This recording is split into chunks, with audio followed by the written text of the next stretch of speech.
पहली जो टर्म है वहां से स्टार्ट करते हैं, राइट। तो पहले मैं एक बार थोड़ा सा पिछले लेक्चर से रिलेट करना चाहूंगा चीजों को कि पिछले लेक्चर में हम लोगों ने क्या पढ़ा था, क्यों पढ़ा था, आगे कैसे कनेक्ट होंगी चीजें, है ना।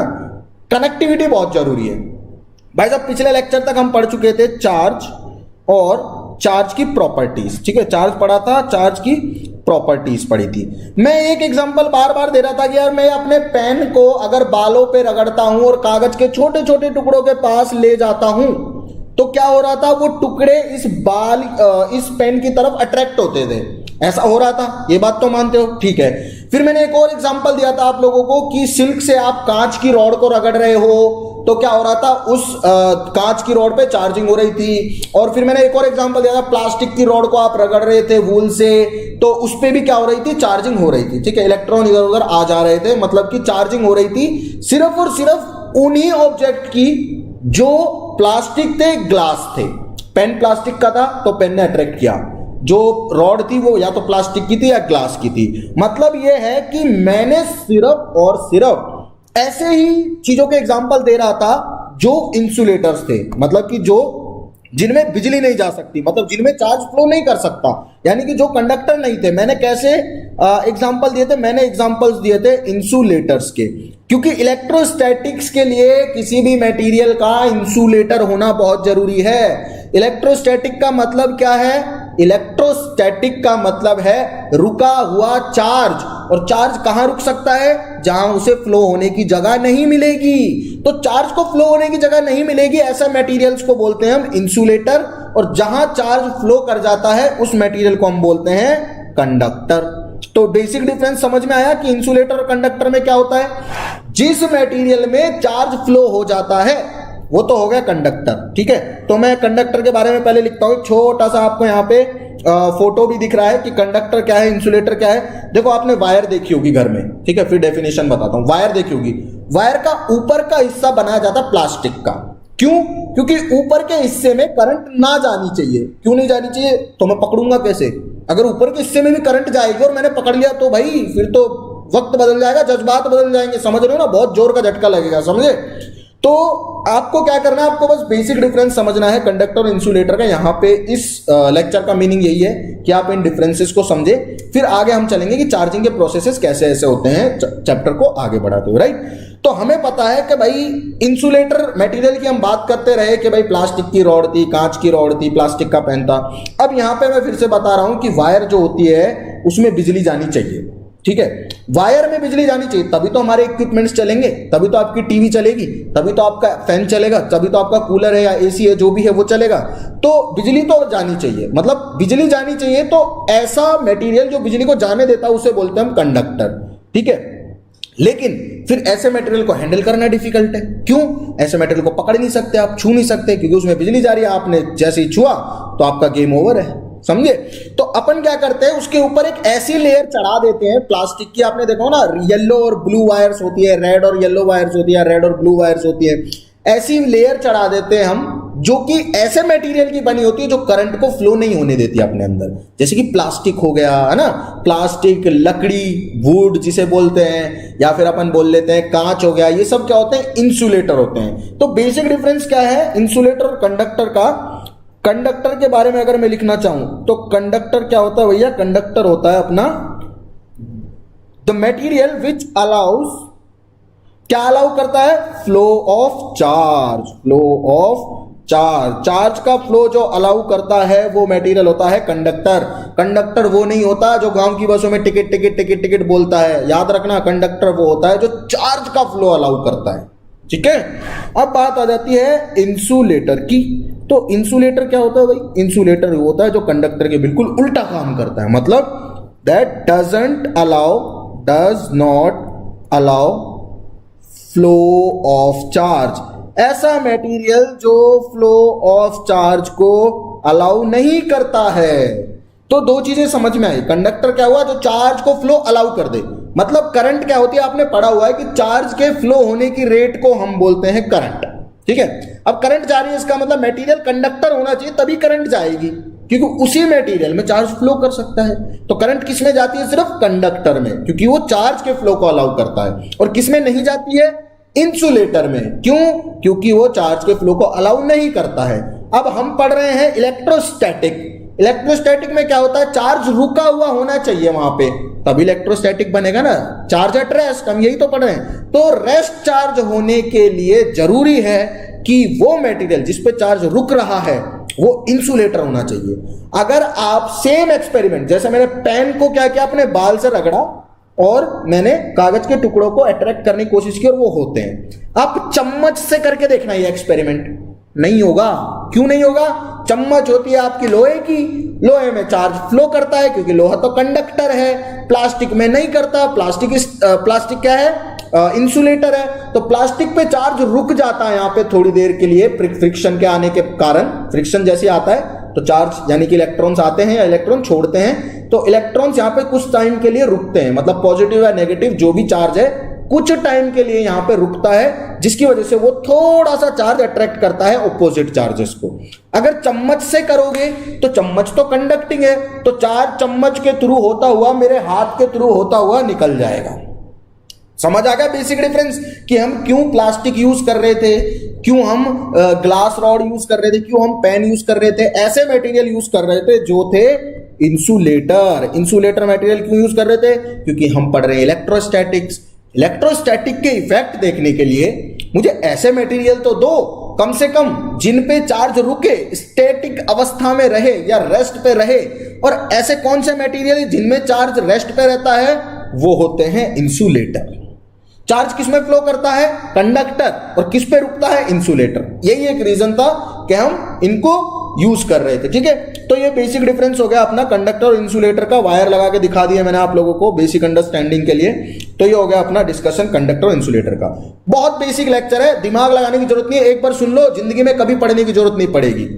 आगे जो है अपना डिस्कशन वो चार्जिंग के जो मेथड्स है उस पे होगा। मतलब क्या है कि चार्जिंग आप किस किस प्रकार से कर सकते हो किसी भी बॉडी की। ठीक है, तो फ्रिक्शन से होती है तो मुझे पता है, मैंने ऐसे रगड़ा तो यहां से इलेक्ट्रॉन निकल के चले गए मेरे बालों में, तो ये पॉजिटिवली चार्ज होगा। क्यों? क्योंकि जहां से इलेक्ट्रॉन निकल के जाते हैं वो बॉडी हो जाती है पॉजिटिवली चार्ज, और जहां पे आते हैं वो हो जाती है नेगेटिवली चार्ज। समझ में आ गया? ऐसे एक्सपेरिमेंट हमने देखे थे बहुत सारे पहले लेक्चर में। तो पहला लेक्चर जिसने नहीं देखा है पहले, तो पहला लेक्चर भी इस वीडियो के जस्ट बाद देख लेना एक बार। ठीक है, समझ में आ गया? अब देखो और भी मेथड हो सकते हैं चार्जिंग के। तो एक मेथड है उनमें से चार्जिंग बाय कंडक्शन। ठीक है, कि भैया कंडक्शन से कैसे होती है चार्जिंग, समझते हैं। चलो देखो कंडक्शन क्या होता है पहले ये समझा देता हूं। कंडक्शन का मतलब होता है कि हम अभी पढ़ रहे थे कंडक्टर्स। क्या पढ़ रहे थे हम? मैंने अभी आपको बताया कंडक्टर्स, यही तो बताया था मैंने, कंडक्टर्स। कंडक्टर क्या करता है? कंडक्टर करता है अपने अंदर चार्ज का फ्लो अलाउ, उस मटेरियल को बोलते हैं कंडक्टर। और कंडक्शन क्या होता है? उस फ्लो होने के प्रोसेस को क्या बोलते हैं? कंडक्शन। यानी कि अगर चार्ज एक मटेरियल में फ्लो हो रहा है या एक मटेरियल से दूसरे मटेरियल में फ्लो हो रहा है, जैसे मैंने चम्मच को घिसा, चम्मच पे चार्ज आया लेकिन चम्मच का चार्ज फ्लो हो गया, मेरे हाथ में घुस गया, मेरे हाथ से पूरी बॉडी में फैल गया। तो मतलब क्या है कि कंडक्टर जो चार्ज को फ्लो होने देता है, उस फ्लो होने के प्रोसेस को यानी कि उस प्रक्रिया को बोलते हैं हम कंडक्शन। ठीक है, तो कंडक्शन के लिए क्या चीज जरूरी है? कंडक्शन के लिए जरूरी है कि चम्मच को मैं पकड़ के रखूं तभी तो चम्मच से चार्ज मेरे अंदर आएगा, यानी कि फिजिकल टच जरूरी है। कंडक्शन के लिए क्या जरूरी है? कि दो बॉडी फिजिकल टच में हो, ये जरूरी है। जब तक दोनों मिलेंगे नहीं तब तक कंडक्शन कैसे होगा रे मेरे भाई, समझ रहे हो? तो कंडक्शन के लिए बॉडी का किस में होना जरूरी है? फिजिकल टच में होना जरूरी है। तो आओ फिर चार्जिंग करते हैं कंडक्शन के थ्रू। ये डायग्राम आपको नजर आ रहा है, तीन प्रोसेस है, ये प्रोसेस 1 है, ये प्रोसेस 2 है और ये प्रोसेस 3 है। राइट, तीन प्रोसेस हो गए भाई, बहुत ही बढ़िया। अब देखो तीनों प्रोसेस को समझते हैं। पहले मैंने क्या लिया? दो कंडक्टर लिए। ठीक है, तो मैं लिख भी देता हूं कि टेक 2 कंडक्टर्स, टेक 2 कंडक्टर्स। दो कंडक्टर मैंने ले लिए। ठीक है, कंडक्टर ले लिए, बहुत ही सही। अब मैंने क्या किया? दो कंडक्टर ले लिए, बहुत अच्छी बात है। उनको इंसुलेटेड स्टैंड पे रख दिया, है ना? तो मैंने बोल दिया कि fix them on insulated stand. ठीक है, इंसुलेटेड स्टैंड पे मैंने क्या कर दिया? उनको रख दिया। इंसुलेटेड स्टैंड पे ही क्यों रखा? क्योंकि अगर मैं कंडक्टिंग स्टैंड पे रखता तो चार्ज तो फ्लो कर जाता, रुकता थोड़ी। और मुझे क्या करनी है, मुझे करनी है बॉडी की चार्जिंग। तो चार्जिंग कैसे होगी, चार्जिंग के लिए बॉडी को चार्ज करना पड़ेगा ना, और कंडक्टर अगर होगा और कंडक्टर से कनेक्टेड होगा तो चार्ज तो फ्लो कर जाएगा। वो मैं नहीं चाहता कि चार्ज फ्लो करे, चार्ज रुकना चाहिए बॉडी पे, ठीक है। तो भैया मैंने दो कंडक्टर लिए, एक है न्यूट्रल, क्या है न्यूट्रल यानी कि एक अनचार्ज्ड है, और एक है चार्ज्ड। पहले डायग्राम में आपको दिख रहे होंगे, ठीक है। मैंने क्या लिया, दो कंडक्टर लिए, ये न्यूट्रल है और ये है चार्ज, ठीक है। इनको इंसुलेटेड स्टैंड पे फिक्स कर रखा है। क्यों कर रखा है, क्योंकि इस पे जो चार्ज है वो कहीं और नहीं जाना चाहिए। ये प्लस चार्ज दिख रहा है, कहीं और नहीं जाना चाहिए। अगर ये स्टैंड इंसुलेटर की जगह क्या होता, कंडक्टिंग होता, तो चार्ज इसमें घुस जाता, फ्लो हो जाता, बस वहीं पे अपना क्या हो जाता, गेम ओवर हो जाता। तो वो मैं नहीं चाहता, तो मैंने दोनों को इंसुलेटेड स्टैंड पे फिक्स कर दिया। अब मैंने क्या किया, दोनों को पास लेके आया। पास जैसे ही लेके आया तो इस पे से उठ के चार्ज इस पे चला गया। पास में जैसे आया तो चार्ज निकल के एक बॉडी से दूसरी बॉडी पे चला गया। कैसे गया और क्यों गया, भाई मुझे पता है कंडक्टर तो ऐसा मटेरियल है जो अपने अंदर चार्ज को फ्लो होने देता है। अगर ये कंडक्टर है और मैं इन दोनों को टच करवा दूं तो जिसपे भी ज्यादा चार्ज होगा वो मतलब चार्ज जो है वो एक बॉडी से दूसरी बॉडी पे जा सकता है। इतना समझो अभी के लिए, जा सकता है एक बॉडी से दूसरी बॉडी पे, ठीक है, बहुत ही सही बात है भाई, मजा आ गया, बहुत अच्छी बात है। तो एक बॉडी से दूसरी बॉडी पे चार्ज जा सकता है। तो मैंने क्या किया, दोनों को टच कराया तो एक से दूसरी पे चार्ज गया, दोनों पे चार्ज आया, और मैंने दोनों को अलग अलग कर लिया, हो गई ना दोनों चार्ज। तो मैंने क्या किया, मुझे अगर एक स्फीयर को चार्ज करना था, क्या करना था, एक स्फीयर को चार्ज करना था। किस स्फीयर को, इस वाले को। तो मैं एक चार्ज स्फीयर लेके आया और एक अनचार्ज स्फीयर ले, एक चार्ज स्फीयर लिया, दोनों को रखा इंसुलेटेड स्टैंड पे। फिर मैंने क्या किया, चार्ज वाले को टच करवा दिया, किसके साथ में, अनचार्ज के साथ में। तो चार्ज उससे उठ के उस पे चला गया, ट्रांसफर हो गया, क्योंकि कंडक्टर है, दोनों चार्ज ट्रांसफर कर सकते हैं। कंडक्टर तो फ्लो करेगा ना, अलाउ करेगा ना फ्लो को। कंडक्टर ऐसा मटेरियल है जो अलाउ करेगा फ्लो को चार्ज के, ये बात तो मानते हो आप लोग। चलो, तो ये चीज हमें समझ में आ गई, क्लियर हो गई। और जैसे ही मैंने दोनों को भिड़ा के रखा तो दोनों पे चार्ज फैलने लग गया, और फिर मैंने दोनों को दूर हटा लिया, तो अब ये भी चार्ज और ये भी चार्ज, खेल खत्म। तो बॉडी हो गई चार्ज, ठीक है। तो मैंने कैसे किया, दो कंडक्टर लिए, इंसुलेटेड स्टैंड पे रखा, एक कंडक्टर चार्ज था, एक चार्ज नहीं था। चार्ज वाले को भिड़ाया तो अनचार्ज भी चार्ज हो गया। फिर मैंने अलग अलग कर लिया, अब मेरे पास दो चार्ज स्फीयर आ गए, ठीक है। तो ये एक प्रोसेस होता है किसका, चार्जिंग का। हालांकि कभी भी नहीं पूछा जाएगा, लेकिन समझाने के लिए इंपॉर्टेंट है, एग्जाम के पॉइंट ऑफ व्यू से इंपॉर्टेंट नहीं है, ठीक है। अब आगे चलते हैं भैया, दूसरा मेथड है चार्जिंग बाय फ्रिक्शन। अब यार ये तो आप मतलब मेरे से ऑलरेडी सीख चुके हो, मैंने बार बार पेन वेन घिस के दिखाए थे आपको ऐसे। और ये एग्जांपल भी देखो, अनचार्ज क्लॉथ है, मतलब क्लॉथ पे कोई चार्ज नहीं, कपड़ा है इस पे कोई चार्ज नहीं है। और ये अनचार्ज ही प्लास्टिक रॉड है, इस प्लास्टिक रॉड पे भी कोई चार्ज नहीं है। मैंने दोनों को घिसा, जैसे ही घिसा तो प्लास्टिक के रॉड से उठ के इलेक्ट्रॉन्स मेरी टी शर्ट में आ गए। तो यहां से उठ के इलेक्ट्रॉन यहां आए हैं, तो इलेक्ट्रॉन कहां पे आए, यहां पे। इलेक्ट्रॉन क्या है, नेगेटिव पार्टिकल। जहां इलेक्ट्रॉन आते हैं वो बॉडी हो जाती है नेगेटिव चार्ज। तो मेरी जो बॉडी है यानी कि मेरी जो टी शर्ट है वो क्या हो गई, नेगेटिव चार्ज, और पेन क्या हो जाएगा, पॉजिटिव चार्ज, क्योंकि यहां से निकल के इलेक्ट्रॉन आए, समझे। तो यहां से निकल के इलेक्ट्रॉन आए तो ये हो गई पॉजिटिव चार्ज और टी शर्ट हो जाएगी मेरी नेगेटिव चार्ज, ठीक है। तो चार्जिंग हो गई दोनों बॉडी की, दो अनचार्ज पार्टिकल थे, दो अनचार्ज बॉडी थी, ये अनचार्ज थी, ये भी अनचार्ज था। दोनों को घिसने के बाद यहां से इलेक्ट्रॉन निकले, यहां पे आ गए, ठीक है। ये भी एग्जाम पॉइंट ऑफ व्यू से कोई बहुत ज्यादा इंपॉर्टेंट नहीं है, ठीक है। आगे चलते हैं और ये पढ़ते हैं सबसे इंपॉर्टेंट मेथड।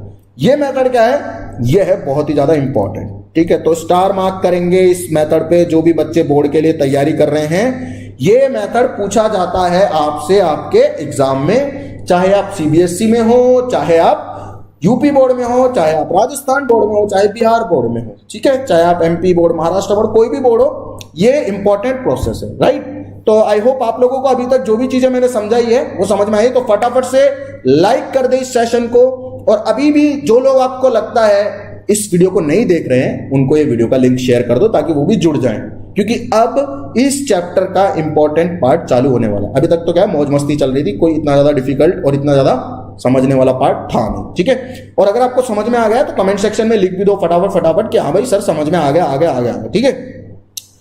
तो स्टार्ट करते हैं 30 सेकंड में। 30 सेकंड का टाइम है आपके पास। 30 सेकंड का रिलैक्सेशन, एक लंबी हैवी ब्रीथ ले सकते हो आप 30 सेकंड में। मैं फिर इसका इंडक्शन का प्रोसेस आपको समझाऊंगा क्योंकि थोड़ा डिफिकल्ट है, ठीक है। तो रिलैक्स करो बस थोड़े 30 सेकंड के लिए। स्टार्ट करते हैं। ओके चलो अब स्टार्ट करते हैं, ठीक है। हो गया थोड़ा रिलैक्सिंग, ओके। अब चार्जिंग बाय इंडक्शन, ठीक है। इंडक्शन के कारण चार्जिंग कैसे होती है। अब यार देखो, कंडक्शन मैंने पढ़ लिया, उसमें क्या हो रहा था, दो बॉडी को टच करवाना पड़ रहा था। एक बॉडी चार्ज लेके एक बॉडी अनचार्ज लेके टच करवाया, इस पे चार्ज आ गया इसका, ठीक है। फ्रिक्शन में क्या हो रहा था, दोनों बॉडी को रब करना पड़ रहा था, मतलब वहां पे भी टच तो करवाना पड़ रहा था।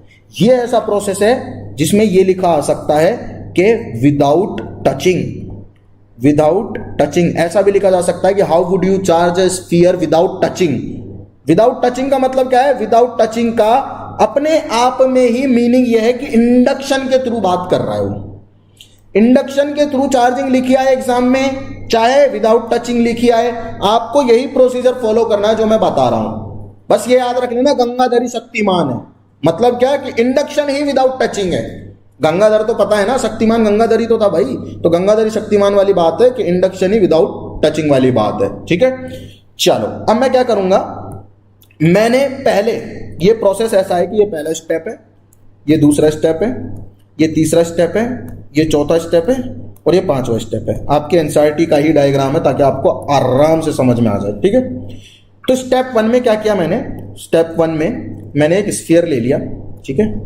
स्फीयर ले लिया और उसे किस पे रख दिया, अगेन इंसुलेटेड स्टैंड पे रख दिया। स्फीयर लिया और इंसुलेटेड स्टैंड पे रख दिया। इंसुलेटेड स्टैंड पे क्यों रखा, क्योंकि मुझे चार्ज उस पर रखना है, चार्ज को कहीं भेजना नहीं है। चार्जिंग ही तो कर रहा हूं मैं, मतलब मुझे दिखाना है प्रूफ करके कि इस बॉडी पे चार्ज आया है, तो मैंने इंसुलेटेड स्टैंड पे उसे रख दिया, ठीक है जी।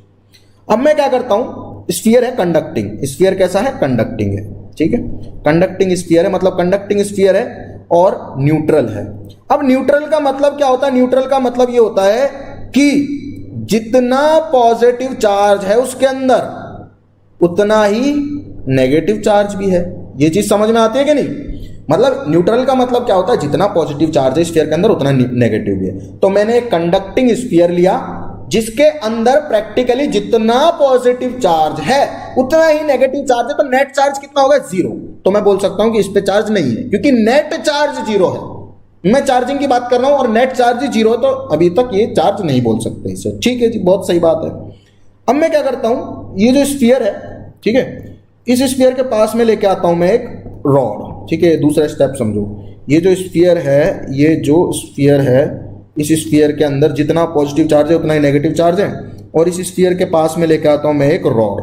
रॉड कौन सी है, रॉड जो है अपनी वो नेगेटिवली चार्ज है, मतलब इस रॉड पे negative negative negative negative negative negative negative negative negative charge है, ठीक है। अब भाई अगर इस रॉड पे नेगेटिव चार्ज है तो इसका नेगेटिव चार्ज जैसे ही मैं पास लेके आऊं, टच नहीं किया मैंने, विदाउट टचिंग काम हो रहा, टच नहीं किया मैंने अभी तक स्फीयर को और रॉड को टच नहीं किया है, तो स्फीयर के अंदर पॉजिटिव चार्ज भी है नेगेटिव भी है। अब जैसे ही नेगेटिव चार्ज यहां आएगा तो स्फीयर के अंदर के पॉजिटिव चार्ज को क्या करेगा, अट्रैक्ट करेगा। तो पॉजिटिव चार्ज यहां आने की कोशिश करेगा, सारा का सारा कहां आने की कोशिश करेगा, यहां आने की कोशिश करेगा। अब ऐसा नहीं कि इसके अंदर चार्ज नहीं है, पॉजिटिव नेगेटिव चार्ज था, जितने पॉजिटिव थे उतने ही नेगेटिव भी थे, लेकिन मैंने क्या किया, मैंने एक नेगेटिव वाली रॉड को मैं लेके गया इसके पास, तो नेगेटिव वाली रॉड पे बहुत ज्यादा नेगेटिव चार्ज है, तो वो क्या कर रहा है, अपनी तरफ अट्रैक्ट कर रहा है पॉजिटिव को, और नेगेटिव क्या कर रहा है, पॉजिटिव को अट्रैक्ट कर रहा है, पॉजिटिव नेगेटिव को अपने पास लाना चाहता है, क्योंकि अपोजिट चार्जेस में तो प्यार होता है, एक दूसरे से पास आना चाहते हैं वो, तो पास आना चाहते हैं, इसलिए क्या कर रहा है भाई, नेगेटिव चार्ज इसको कंडक्टर के अंदर के सारे चार्ज को अपनी तरफ खींच रहा है, तो इस पे सारा का सारा जो पॉजिटिव चार्ज है वो इधर आने लगेगा, इस साइड में, left side of the sphere में, ठीक है। और ये नेगेटिव चार्ज स्फीयर के नेगेटिव चार्ज को रिपेल कर रहा होगा, मतलब नेगेटिव चार्ज को दूर भगा रहा होगा कि तू दूर जा दूर जा दूर जा, और पॉजिटिव को खींच रहा होगा, पास आ जा पास आ जा पास आ जा, ऐसा ही होगा।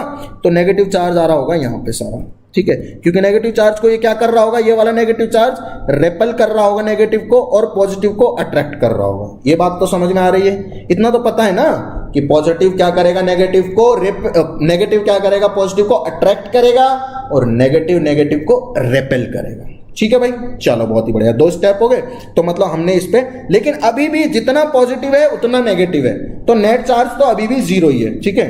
ये है, ऐसा बोल सकते हैं कि यहाँ पे चार्ज जरूर आ गया है, पॉजिटिव एक साइड में नेगेटिव एक साइड में, लेकिन नेट चार्ज अभी भी जीरो ही है। ये चीज ध्यान रखनी है, नेट चार्ज अभी भी जीरो ही है, बस सिर्फ पॉजिटिव एक साइड में अलाइन हुआ है, नेगेटिव एक साइड में अलाइन हुआ है, लेकिन नेट चार्ज अभी भी जीरो ही है। चलो भाई, बहुत सही बात है। अब तीसरा स्टेप करते हैं। तीसरे स्टेप में क्या बोला गया है कि मैंने कर दिया इसे ग्राउंड। ग्राउंड का मतलब क्या है, अब ये समझाता हूं, देखिए, ठीक है। अब मैंने इस स्फीयर को क्या कर दिया, ग्राउंड कर दिया। ग्राउंड का मतलब क्या है, आपने गांवों में सुना होगा कि अर्थिंग करते हैं, earthing of a conductor, ground कर देते हैं उसे। तो ग्राउंड का मतलब क्या होता है ये समझते हैं। देखो यार, अर्थ जो है वो बहुत विशाल कंडक्टर है, बहुत बड़ी कंडक्टर है, क्योंकि अर्थ देखो ना कितनी ज्यादा बड़ी है। अर्थ की रेडियस देखो, अर्थ के अंदर मैटर देखो, अर्थ के अंदर कितना सारा चार्ज होगा, अर्थ का पोटेंशियल कितना होगा। खैर ये बात आपको धीरे धीरे क्लियर हो जाएंगी कि अर्थ की पोटेंशियल क्या होती है, कैपेसिटेंस क्या होती है, सब बताऊंगा, ठीक है। तो अभी के लिए ये समझो कि अर्थ जो है बहुत ज्यादा बड़ी क्या है, एक चार्ज का रिजर्वायर है।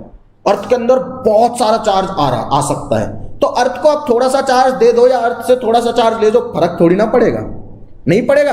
तो जब मैं इसे अर्थिंग करता हूं तो इससे सारा का सारा नेगेटिव चार्ज, ये नेगेटिव चार्ज जो भी है ये निकल के चला जाता है ग्राउंड में, ठीक है। ऐसा प्रैक्टिकली देखा गया भाई, होता है ऐसा।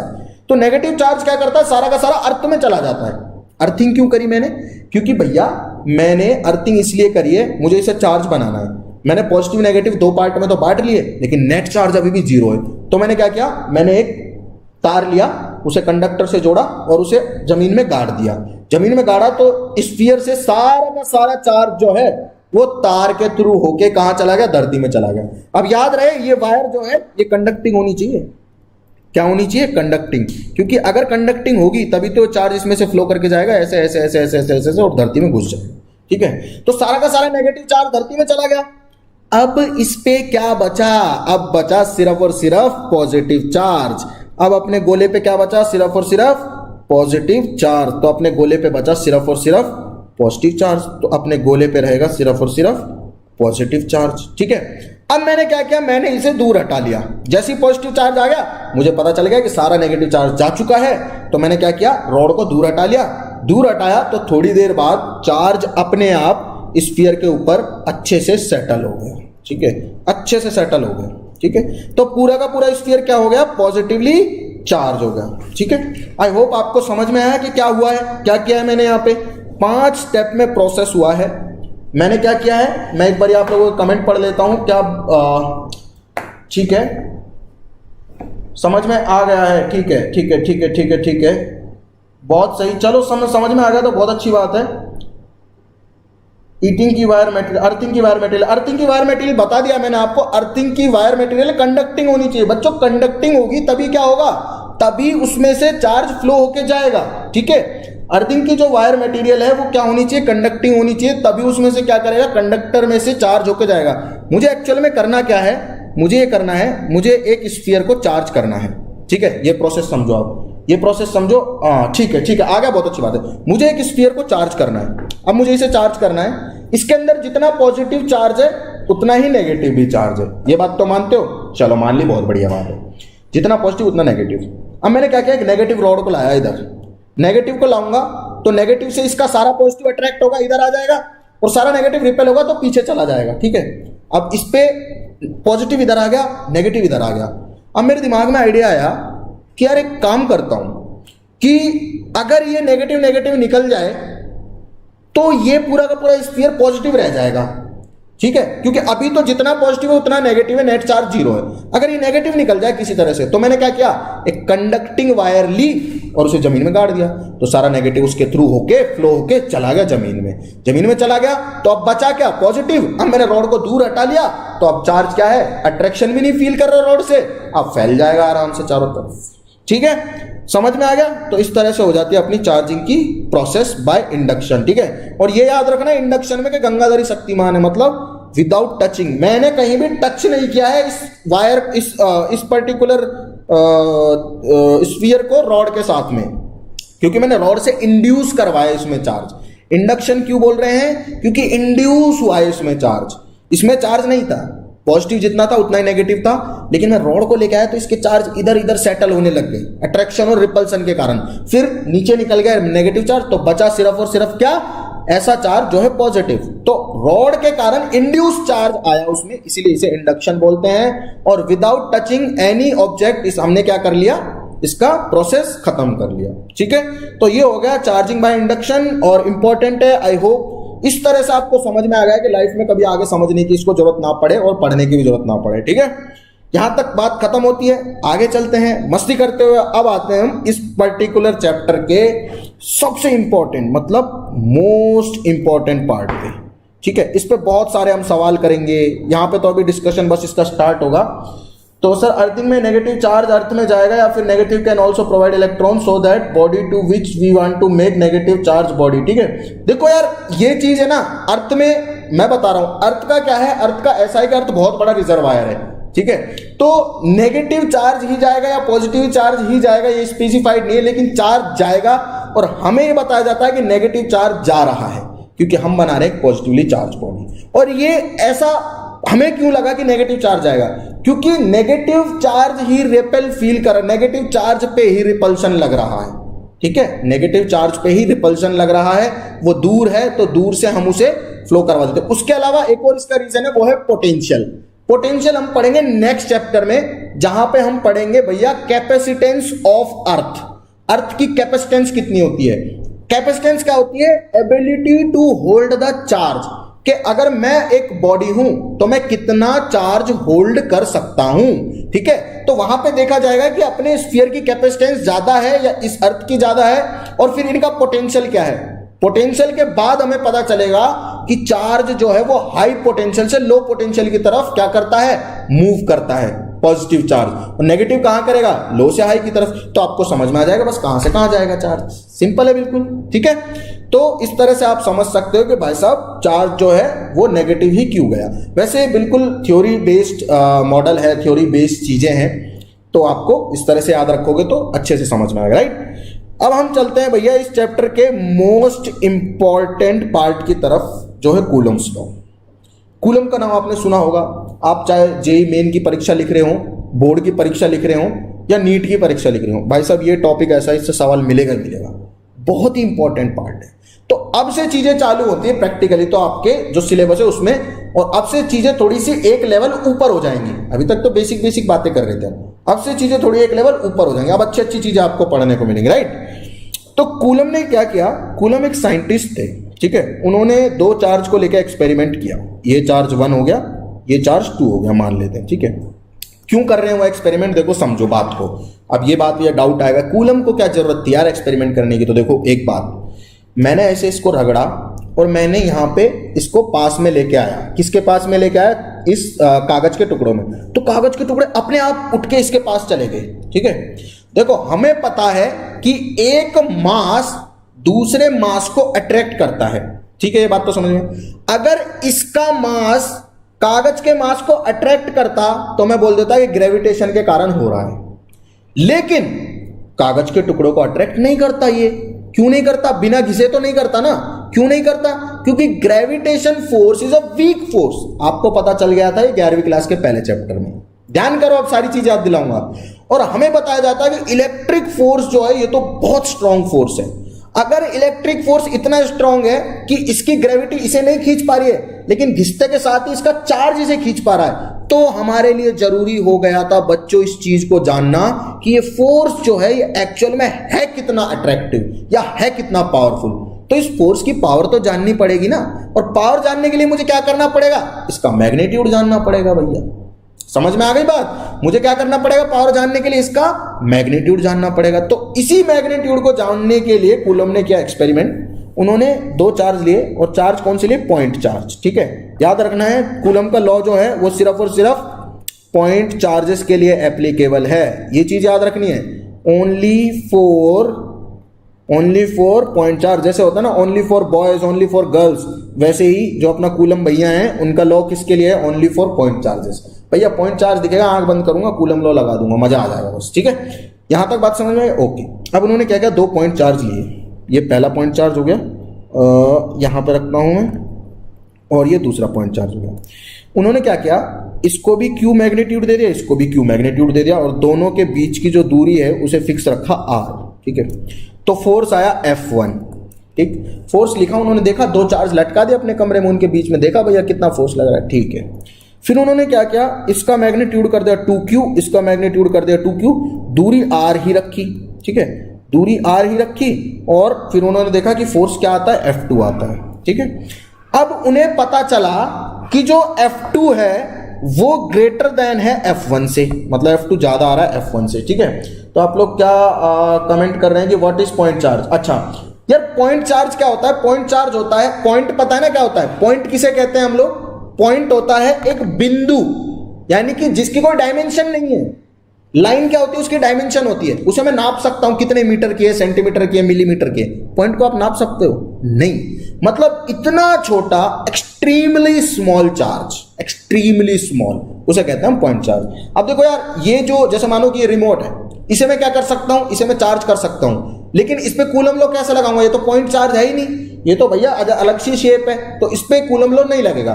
लेकिन अगर मैं बहुत छोटा, मतलब माइक्रो लेवल पे घुस जाऊं, ठीक है, आपने डीएनए वगैरह देखे होंगे, उस शेप के मैं चार्ज लेने लग जाऊं, तो मैं बोलूंगा हाँ भैया ये बहुत सही है, यहाँ पे चार्ज लग सकता है, यहाँ पे कूलम लो लग सकता है, ठीक है।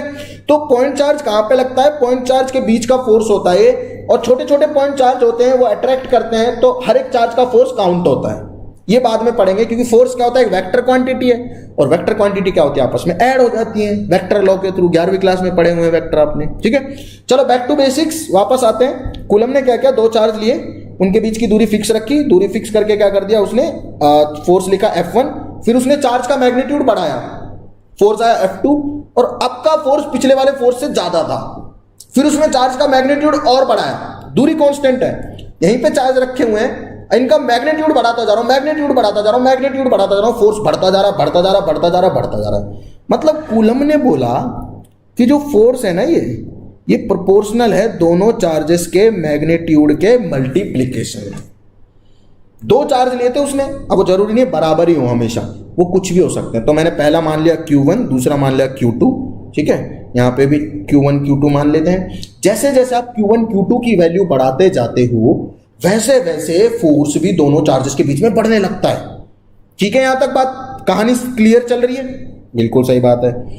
अब उसने दूरी तो फिक्स रखी थी, इस बार उसने क्या किया, चार्ज फिक्स रखा और दूरी को बढ़ा दिया।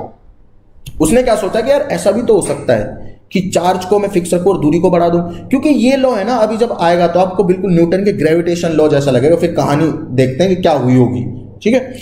तो उसने क्या किया, इस बार चार्ज रखा यहाँ पे Q1, यहाँ पे रखा Q2, ठीक है, और दूरी रखी R1, ठीक है, और दूसरे केस में फोर्स आ गया यहाँ पे F1। दूसरे केस में क्या किया उसने, चार्ज को सेम रखा Q1, सेम चार्ज रखा Q2, लेकिन दूरी बढ़ा दी, कितनी कर दी, R2। अब उसे लगा, जब उसने फोर्स की कैलकुलेशन की दूसरे केस में, यानी कि दूसरे केस में फोर्स आया F2, तो F2 की वैल्यू बहुत कम थी F1 से। मतलब यह है कि सेम चार्ज अगर मैं रखता हूं और दूरी को बढ़ा रहा हूं तो फोर्स घट रहा है, और किस पेस से घट रहा है, ये जो फोर्स था ये आ रहा था इनवर्सली प्रोपोर्शनल दूरी के स्क्वायर के, ठीक है।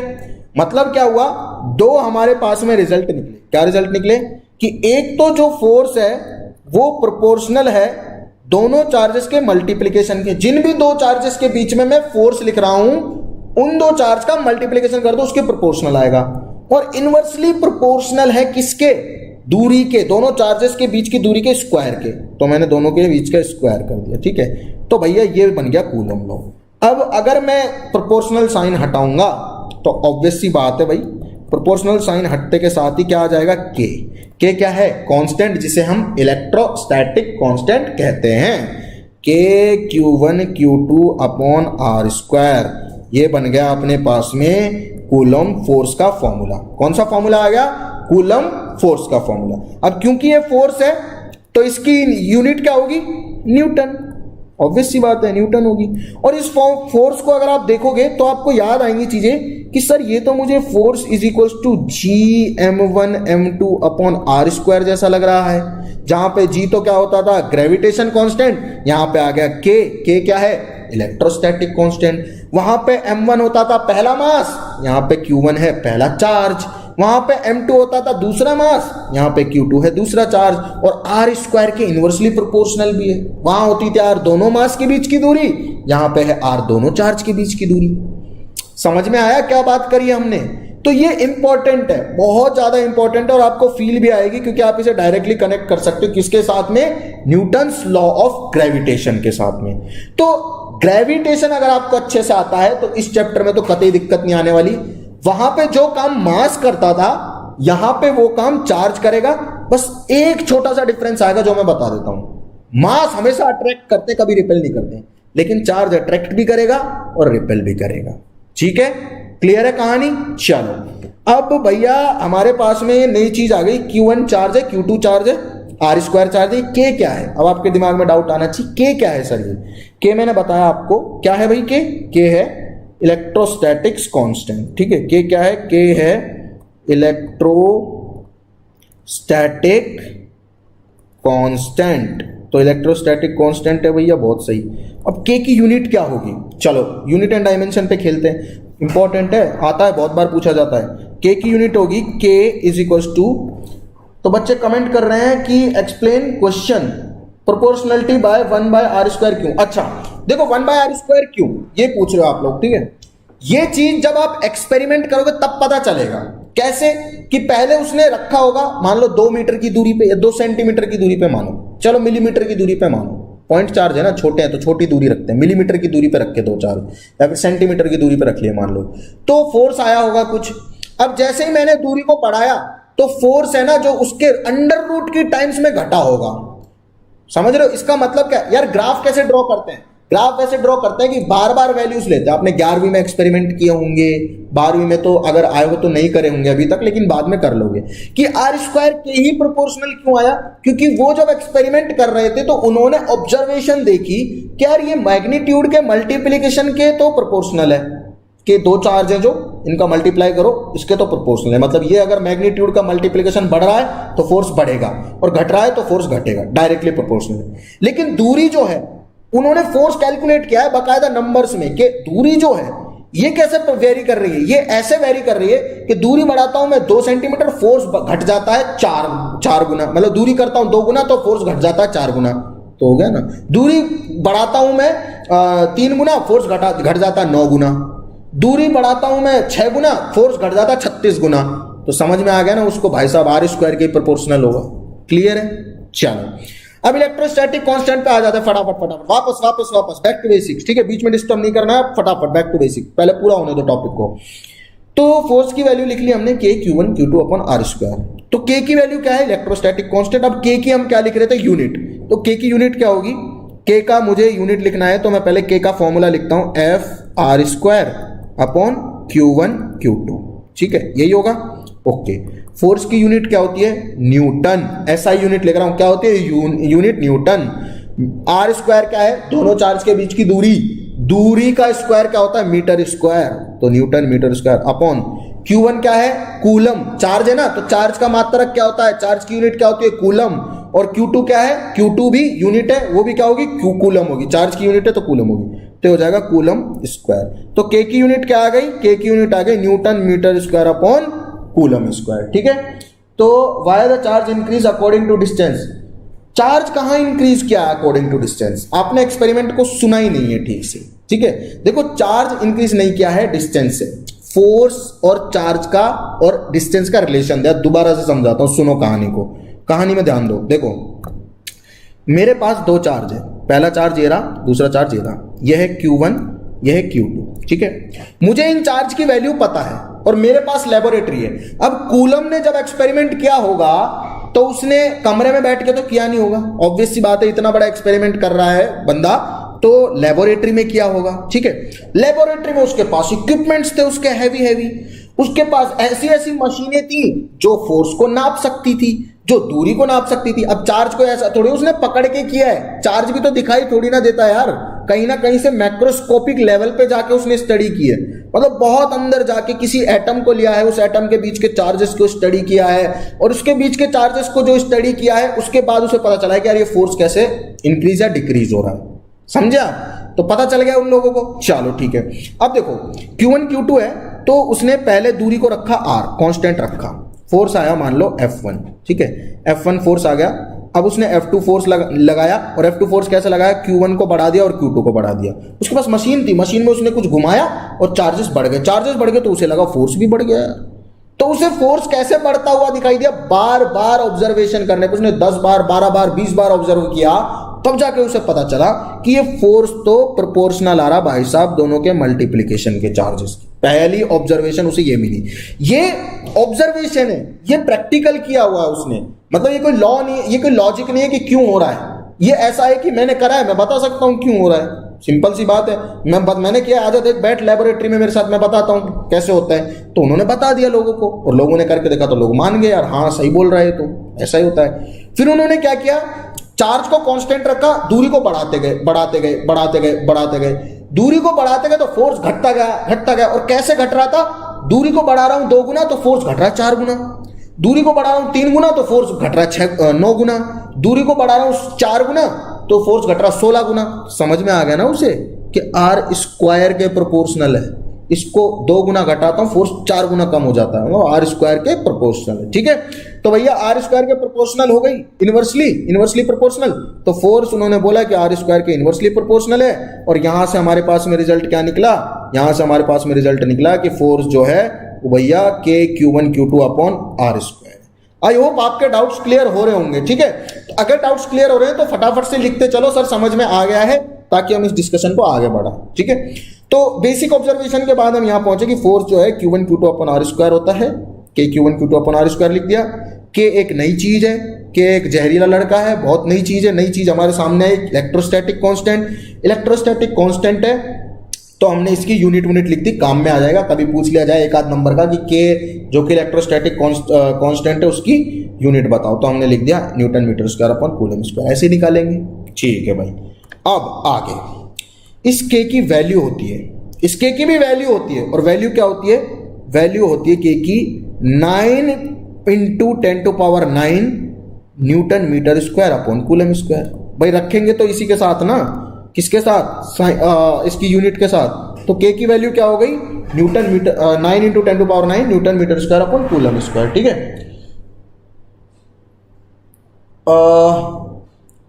क्वेश्चन भैया हम लोग करेंगे, के मींस प्रोपोर्शनलिटी कांस्टेंट। हाँ बिल्कुल प्रोपोर्शनलिटी कांस्टेंट है भाई, बिल्कुल सही बात है, प्रोपोर्शनलिटी कांस्टेंट है के, और इसे हम इलेक्ट्रोस्टैटिक कांस्टेंट भी बोलते हैं। क्यों, क्योंकि हम इसे इलेक्ट्रोस्टैटिक्स में पढ़ रहे हैं। ठीक है, क्लियर है बात। चलो के की यहां पे पहुंच गए हम लोग, के की वैल्यू होती है 9 × 10⁹। अब ये 9 × 10⁹ ही क्यों होती है, ठीक है, इसका भी मैं अभी बता देता हूं। आपके दिमाग में डाउट जरूर आ रहा होगा, आज अच्छे बच्चे पढ़ रहे हैं, डाउट आ रहे हैं इनके पास। ठीक है, 9 × 10⁹ ही क्यों आई के की वैल्यू, के की वैल्यू एक्चुअल में होती है अपने पास में 1/4πε0। ठीक है, अब ये एप्सिलॉन नॉट क्या है, और 1/4πε0 की वैल्यू होती है ये। ठीक है, अब आप सोचोगे यार एप्सिलॉन नॉट क्या है, ये जो एप्सिलॉन नॉट है ना, इसे बोलते हैं हम परमिटिविटी ऑफ फ्री स्पेस। किसकी परमिटिविटी ऑफ फ्री स्पेस। आया समझ में, चलो आपको नजर नहीं आ रहा होगा, आप ठीक से नजर आ जाएगा। ठीक है, के जो है वो होता है 9 × 10⁹ के बराबर, और के को हम लिख सकते हैं 1/4πε0, जिसमें एप्सिलॉन नॉट क्या है, एप्सिलॉन नॉट है परमिटिविटी ऑफ फ्री स्पेस। अब ये परमिटिविटी क्या होता है, ठीक है, देखो जब भी हमको एक्सपेरिमेंट कर रहे हैं, ठीक है, तो एक कांस्टेंट आया, ये कांस्टेंट डिपेंड करता है मीडियम पे। क्यों, क्योंकि कूलम ने जो एक्सपेरिमेंट किया, वो एक्सपेरिमेंट किया था उन्होंने किस पे, वो एक्सपेरिमेंट किया था उन्होंने एयर में। ठीक है, तो एयर के लिए या फिर वैक्यूम के लिए या फिर नॉर्मल स्पेस के लिए एप्सिलॉन नॉट की वैल्यू होती है कितनी, 8.85 × 10⁻⁻12। ठीक है, ये होती है कांस्टेंट्स है, इनकी वैल्यू याद रखनी है आपको, ये बहुत ज्यादा काम आएंगी फिजिक्स में। ठीक है, तो 8.85 × 10⁻⁻12 होगी एप्सिलॉन नॉट की वैल्यू। अब इसकी यूनिट अगर मैं लिखना चाहता हूं तो क्या होगी, देखो 1/4π तो क्या है, कांस्टेंट है, 1/4π तो क्या है, कांस्टेंट है। तो k की वैल्यू जो है अगर उसको मैं उल्टा कर दूं तो वो बन जाएगी 1/ε0 की, या एप्सिलॉन नॉट की वैल्यू को उल्टा कर दो तो k की वैल्यू बन जाएगी, और k की वैल्यू को उल्टा कर दो तो एप्सिलॉन नॉट की वैल्यू बन जाएगी। क्योंकि 1/4π की तो यूनिट ही नहीं होती, 1 तो क्या है, कांस्टेंट है, 4 पाई क्या है, कांस्टेंट है, तो इनकी तो कोई वैल्यू नहीं होती, इनकी तो यूनिट ही नहीं होती। तो k की वैल्यू को उल्टा कर दूं तो एप्सिलॉन नॉट क्या आ जाएगी वैल्यू, ठीक है। मतलब k की वैल्यू को अगर मैं k की यूनिट को उल्टा कर दूं तो एप्सिलॉन नॉट की यूनिट आ जाएगी। तो k की यूनिट को उल्टा कर देता हूं, k की यूनिट क्या है, newton metre square upon coulomb square. तो इसे उल्टा कर दो, उल्टा कर दो तो मतलब क्या है, इसकी टांगे ऊपर कर दो और इसका सर नीचे कर दो, तो मैंने लिख दिया newton coulomb square upon newton metre square, ठीक है। अब ये उन्होंने जो एक्सपेरिमेंट किया था, ये किया था कहां पे, स्पेस में, यानी कि फ्री स्पेस बोल सकते हैं, या फिर आसपास का जो वातावरण है यानी कि एयर में, या मैं लिख सकता हूं यहां पे for air and for vacuum, और फिर लिख सकता हूं मैं वैक्यूम, और फिर लिख सकता हूं मैं for space, for free space, ठीक है। फ्री स्पेस जहां कहीं भी है, उन तीनों के लिए एप्सिलॉन नॉट की वैल्यू क्या होगी, उन तीनों के लिए एप्सिलॉन नॉट की वैल्यू होगी 8.85 इंटू 10 टू पावर -12, और यूनिट क्या होगी, के की उल्टी कर दो बस, ठीक है। के की यूनिट को क्या कर दो, फ्लिप कर दो। के की यूनिट तो समझ ही आ गई होगी यार, के की यूनिट तो हम यहां से लिख सकते हैं, फोर्स क्या होता है, Q1 Q2 के प्रोपोर्शनल, आर स्क्वायर के इनवर्सली प्रोपोर्शनल, तो फोर्स होगा K Q1 Q2 upon R square, ठीक है। तो K की वैल्यू क्या हो गई, K की वैल्यू हो गई F are square upon Q1 Q2। अब फोर्स तो क्या होता है, फोर्स होता है हमारे पास में न्यूटन में, आर होता है मीटर में, तो आर स्क्वायर मीटर स्क्वायर हो गया। Q1 Q2 दोनों चार्ज हैं, चार्जेस का क्या होता है यूनिट, कूलम होता है, तो कूलम स्क्वायर हो गया। K की यूनिट जैसे ही पता चली, मैंने K की वैल्यू भी बता दी, ठीक है। अब ये वैल्यू सिर्फ हमें स्पेस के लिए रखनी, फ्री स्पेस के लिए। वैसे हमेशा फ्री स्पेस के सवाल आते हैं, मीडियम में कूलम लॉ को बाद में पढ़ेंगे हम, ठीक है, अगले लेक्चर में उसको डिस्कस करूंगा। तो यहां तक हमें चीज समझ में आ गई। उसके बाद मैंने K की वैल्यू बताई, भाई K की वैल्यू होती क्या है, ये होती है 1/4 पाई एप्सिलॉन नॉट। इसमें एप्सिलॉन नॉट क्या है, परमिटिविटी ऑफ फ्री स्पेस, और फ्री स्पेस की परमिटिविटी क्या होती है 8.85 इंटू 10 टू पावर -12, और इसकी यूनिट जो होगी वो जस्ट फ्लिप हो जाएगी। तो जब भी एयर लिखा है कूलम लॉ के लिए, वैक्यूम लिखा है, फ्री स्पेस लिखा है, या कुछ भी ना लिखा है, तो हमें मानना है कि हम स्पेस में या फिर आराम से अपने एयर में कर रहे हैं या वैक्यूम में कर रहे हैं। लेबोरेटरी में क्या होती है, हवा होती है ना, तो लेबोरेटरी में एक्सपेरिमेंट होते हैं, तो हवा में कर रहे हैं एक्सपेरिमेंट चार्जेस के बीच का, और फोर्स लिख रहे हैं, तो परमिटिविटी ऑफ फ्री स्पेस आपको यही यूज करनी है, ठीक है। अब कूलम ने सिर्फ किया था एक्सपेरिमेंट अपने लेबोरेटरी में। अब उसने जब दूध में डाल के देखा होगा चार्जेस को, तो सोचो क्या हुआ होगा, फोर्स बदल गया होगा। उसने पानी में डाल के देखा होगा तो फोर्स बदल गया होगा। उसने अलग अलग मटेरियल में डाल के देखा होगा तो फोर्स बदल गया होगा। इसका मतलब क्या हुआ कि फोर्स तो मीडियम पे भी डिपेंड कर रहा है। किस पे डिपेंड कर रहा है, मीडियम पे भी डिपेंड कर रहा है। तो हमने लिख दिया भैया कूलम लॉ इन मीडियम। क्या लिख दिया, कूलम लॉ इन मीडियम, ठीक है। ये तो किसमें था, फ्री स्पेस में था। ये लॉ जो था ये तो फ्री स्पेस में था। अब हम लिखेंगे कूलम लॉ इन मीडियम। तो इसके लिए आपको ज्यादा कुछ सीखने की जरूरत नहीं है। जो फोर्स है F, उसे एज इट इज रखो 1/4 पाई एप्सिलॉन नॉट। K की जगह लिख सकता हूं ना ये 1/4 पाई एप्सिलॉन नॉट। अभी तो बताया यार K की वैल्यू 1/4 पाई एप्सिलॉन नॉट, ठीक है। Q1 Q2 upon R square. ये तो होता है एयर में या फ्री स्पेस में या वैक्यूम में। इसे बस एप्सिलॉन आर से मल्टीप्लाई कर दो, ये हो जाएगा मीडियम के अंदर कूलम लॉ। अब ये एप्सिलॉन आर क्या है ये भी समझा देता हूं। एप्सिलॉन आर है रिलेटिव परमिटिविटी ऑफ मीडियम। जिस भी मीडियम में आप इसे रख रहे हो उस मीडियम की रिलेटिव परमिटिविटी। और ये क्या होती है, ये हमेशा सवाल में गिवन होगी, इसके बारे में आपको सोचने की कोई जरूरत नहीं है। इस टर्म के बारे में दिमाग लगाने की जरूरत ही नहीं है, ये कभी भी आपको गिवन होगी हर सवाल में, आपको खुद से याद करके जानी नहीं है। अगर पानी में कूलम लॉ का एक्सपेरिमेंट हो रहा है, पानी में कूलम फोर्स पूछ रहा है, तो भैया आपको बता दिया जाएगा कि पानी की रिलेटिव परमिटिविटी कितनी है। अगर आपका एक्सपेरिमेंट दूध में हो रहा है तो बता दिया जाएगा दूध की परमिटिविटी कितनी है। अगर यही एक्सपेरिमेंट कोल्ड ड्रिंक में हो रहा है, पेप्सी में हो रहा है, कोका कोला में हो रहा है, तो आपको बता दिया जाएगा भाई पेप्सी की परमिटिविटी इतनी है, कोका कोला की इतनी है, फोर्स निकालो। अब बस मुझे यही तो टर्म है जो नहीं पता है। चार्ज गिवन होंगे, दूरी गिवन होगी, इसकी वैल्यू 1/4 पाई एप्सिलॉन नॉट, यानी कि ये तो K है, K की वैल्यू तो 9 इंटू 10 टू पावर 9 होती है, पता है। एप्सिलॉन आर होगा जिसके बारे में पूछा जाएगा, और ये मुझे सवाल में हमेशा गिवन हो, ठीक है। समझ में आ गया। परमिटिविटी बेटा, परमिटिविटी देखो, जैसे आप ये समझो कि आसपास का जो एनवायरमेंट है, ठीक है, उसमें क्या चीजें ऐसी हैं जो दो चीजों के बीच के इंटरेक्शन को अफेक्ट कर सकती हैं, समझे? जैसे ग्रेविटेशन कांस्टेंट है, यूनिवर्सल ग्रेविटेशन कांस्टेंट क्या होता है? जी होता है। तो आप बोलोगे सर यूनिवर्सल ग्रेविटेशन कांस्टेंट क्या है? मैं बोलूंगा बेटा ये कांस्टेंट है और इसे यूनिवर्सल इसलिए बोल रहे हैं क्योंकि इसकी वैल्यू हर जगह समान है। मतलब चांद पे ले जाओ तो भी जी रहेगी, आप इसे धरती पे लाओ तो भी जी रहेगी, अब इसे कहीं भी ले जाओ तो भी जी रहेगी। मतलब आप सैटर्न पे ले जाओ, जहां मन चाहे आपका, धरती के अंदर ले जाओ, धरती के बाहर ले जाओ, ऊपर ले जाओ आसमान में, वैल्यू जी रहेगी। आप बोलोगे सर इसे ग्रेविटेशन कांस्टेंट क्यों कहते हैं? क्योंकि ग्रेविटेशन में यूज हो रहा है, हालांकि उसकी वैल्यू कुछ और होती थी। ठीक है, यहां पे क्या है? यहां पे परमिटिविटी, मतलब मीडियम के बारे में बात हो रही है कि मीडियम की इलेक्ट्रिक प्रॉपर्टीज कैसी है कि वो दो चार्जेस के बीच के इंटरेक्शन को कैसे इफेक्ट करती है। समझ रहे हो? मतलब जैसे मान के चलो आप हो और आपका एक बहुत प्यारा दोस्त है, आप दोनों पार्क में बैठे हुए हो, आप बहुत अच्छे से बात करोगे, खुल के बात करोगे, हंसोगे मस्त एकदम, ठीक है।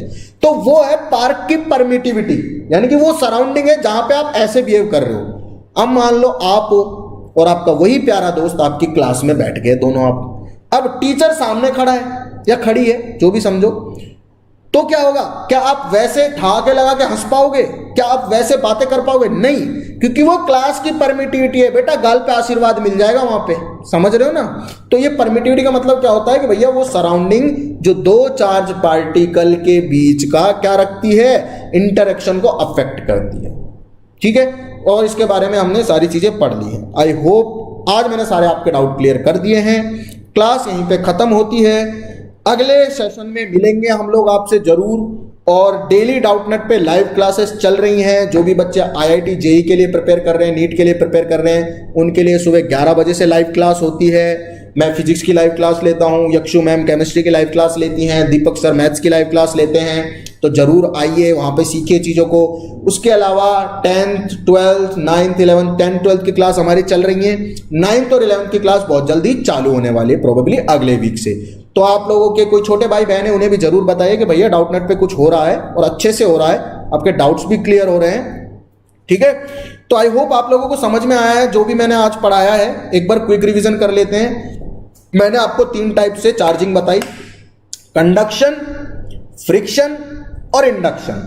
कंडक्शन में छुआ था, फ्रिक्शन में भी छुआ था, इंडक्शन में छुआ नहीं था। तो मैंने बताया था गंगाधरी शक्तिमान है, विदाउट टचिंग क्या हो रहा है? इंडक्शन हो रहा है। इंड्यूस होते हैं चार्ज और नेगेटिव चार्ज ग्राउंड में चला जाता है, बचता है सिर्फ और सिर्फ पॉजिटिव चार्ज अपने पास। ठीक है, उसके बाद हमने दो चार्जेस के बीच का क्या पढ़ा? फोर्स पढ़ा, जिसे हम कूलम्स फोर्स बोलते हैं। कूलम फोर्स क्या होता है भैया? K Q1 Q2 upon R square. कहानी मैंने आपको सिखा दी है, अब तो आगे की चीज याद रखनी है। K Q1 Q2 upon R square, ये हो गया। इसके बाद क्या हुआ? K की वैल्यू हमें पता चली 9 इंटू 10 टू पावर 9। मेरे साथ बोलेंगे 9 into 10 to power 9 newton metre square upon coulomb square. Unit क्या होती है? Newton metre square upon coulomb square. ठीक है, उसके बाद मुझे पता चला कि K तो मीडियम पे डिपेंड करता है, तो मीडियम की बात आती है तो 1/4 पाई एप्सिलॉन नॉट लिखा। अब एप्सिलॉन नॉट नई चीज आ गई, मतलब एक नई चीज में एक और नई चीज आ गई।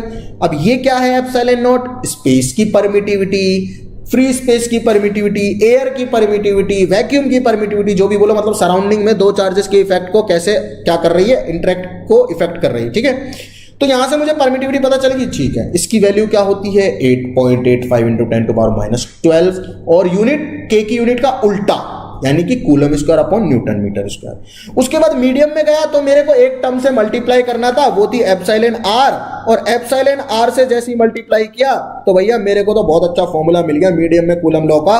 कुछ नहीं करना है, जो कूलम लॉ होता है किसमें? 1/4 pi epsilon not Q1 Q2 upon R square. ये तो एयर का है, ठीक है, ये कूलम लॉ एयर का है। बस इसी एयर वाले कूलम लॉ को क्या कर देना है? 1/εr से मल्टीप्लाई कर देना है। ठीक है, तो ये क्या बन गया? मीडियम में मेरे पास कूलम लॉ बन गया है। तो भैया लास्ट मैं आपका कमेंट पढ़ लेता हूं। एक क्वेश्चन, रिलेटिव परमिटिविटी हर क्वेश्चन में लगाना जरूरी है। रिलेटिव परमिटिविटी हर क्वेश्चन में लगाने की जरूरत नहीं है बेटा। देखो बात सुनो, मैं ये बोल रहा हूं कि रिलेटिव परमिटिविटी जो है वो मीडियम में जब दिया जाएगा, स्पेस के लिए तो लगाने की जरूरत ही नहीं है ना। इन सब के लिए तो कूलम लॉ यही रहेगा, इन सब के लिए तो कूलम लॉ यही रहेगा, 1/4 pi epsilon not Q1 Q2 upon R square. Air के लिए, वैक्यूम के लिए और फ्री स्पेस के लिए, और 99% टाइम आपको यही सवाल दिए जाएंगे, एयर के लिए, स्पेस के लिए या वैक्यूम के लिए। सिर्फ और सिर्फ एक जो टुच्चा मुच्चा सवाल अगर ये है पूछ लिया जाए तो पूछ लिया जाए एप्सिलॉन आर, और उसकी भी वैल्यू दी हुई मिलेगी। अगर दे रखी है तो ही लगाना है, नहीं दे रखी है तो ज्यादा समझदार नहीं बनना है। आपको पता होना चाहिए ये प्रैक्टिकल ऑब्जर्वेशन है और ये चीजें होती है लैब में, और लैब में क्या होता है, एयर होता है चारों तरफ, समझ गए ना। तो एयर में ही जनरली हमने एक्सपेरिमेंट्स किए हैं। क्लियर है? आई होप सारे डाउट्स आपके क्लियर हो चुके हैं। तो मिलते हैं अगली वीडियो में बच्चों। जरूर आइए डाउटनेट पे, एवरीडे क्लासेस चल रही हैं। तो अगर आपको ये वीडियो अच्छा लगा तो प्लीज इसे लाइक करें, दबा के लाइक करें जितना कर सकते हैं, 2 बार मत करना नहीं तो फिर आपका फायदा नहीं होगा लाइक करने का, ठीक है। और बाकी जो भी लोग हैं जो आपके आसपास है और जो 12वीं क्लास में है, 10वीं क्लास में है, जो पढ़ना चाहते हैं बोर्ड्स के लिए, अच्छी परसेंटेज लेके आना चाहते हैं, उन्हें जरूर इन्वाइट करें आपके डाउटनेट पे। आओ भैया बहुत कुछ हो रहा है। तो मिलते हैं अगले लेक्चर में। Thank you.